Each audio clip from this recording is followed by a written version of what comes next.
नमस्कार, मी प्रज्ञा भोवळे. बुलेटिनमध्ये आपल्या सगळ्यांचं स्वागत. थेट मुंबईमध्ये काँग्रेसचं आंदोलन सुरू आहे.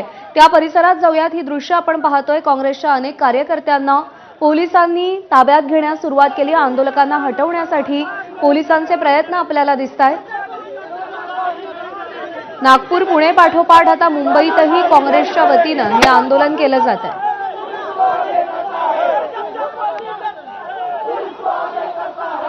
राजू सोनावणे आपले प्रतिनिधी आपल्याला अधिक अपडेट देतील. राजू, मुंबईच्या कोणत्या भागात हे आंदोलन सुरू आहे?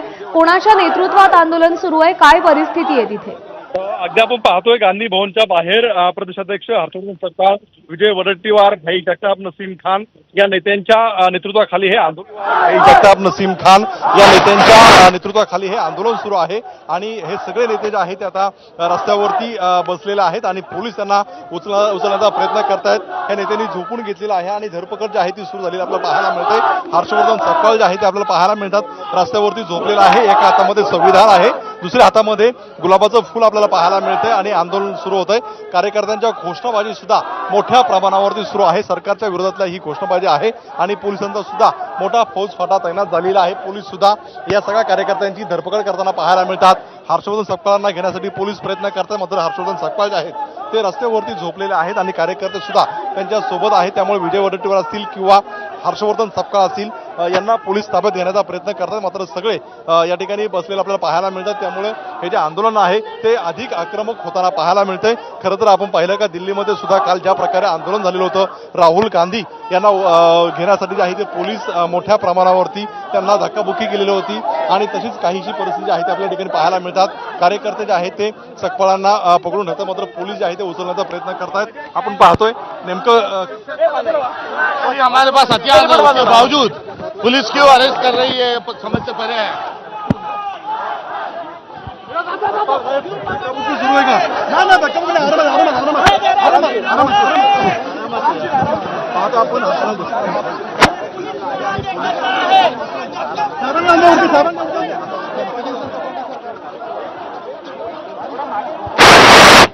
दिल्लीमध्ये राहुल गांधी यांच्यासोबत झालेला आहे त्याचा निषेध म्हणून या ठिकाणचं हे आंदोलन जे आहे ते सुरू झाले आपल्याला पाहायला मिळते.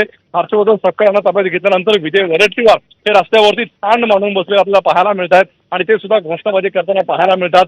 सरकारच्या विरोधामध्ये ही घोषणाबाजी जी आहे ती होताना पाहायला मिळते. आपण पाहतोय आपल्यासोबत विजय वडेट्टीवार आहेत.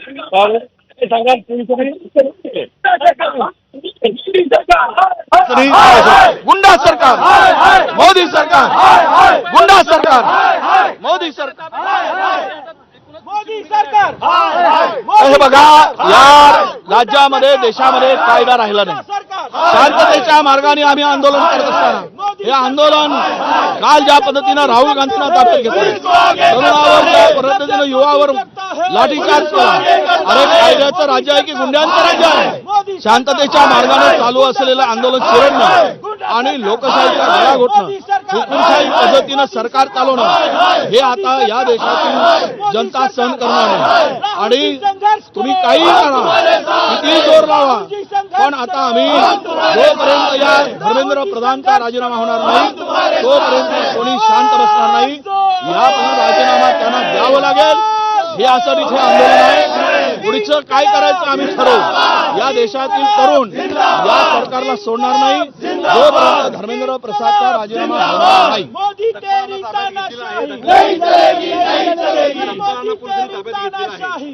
नाही तर कोणालाही ताब्यात घेऊ दे. यापेक्षा ते काय करू शकतात? ताब्यात घेऊ शकतात, अटक करू शकतात. यापेक्षा ते काही करू शकत नाही. यांना भीती का वाटते आंदोलनाची? का घाबरतंय सरकार? कशामुळे घाबरताय? काय करतो आम्ही? आम्ही काय शस्त्र घेऊन आलोत? आम्ही काय अतिरेकी आहोत? ज्या पद्धतीनं यांनी हा देशामध्ये जे वातावरण निर्माण केलं, युवा आणि तरुणांना वातावरण निर्माण केलं. पाहतोय आपण आता विजय वडेट्टीवार यांना पोलीस घेण्यासाठी आलेले आहेत आणि पाहतोय का एक एक कार्यकर्त्यांना उचलायला सुरुवात केलेली आहे. बरोबर आहे. त्यामुळे या लेकिन अगर वो चर्चा नहीं कराने के लिए, योगदान डालने के लिए बहाना बुलाते हैं और वो कंडीशन लगाते हैं, ये तो ठीक बात नहीं है.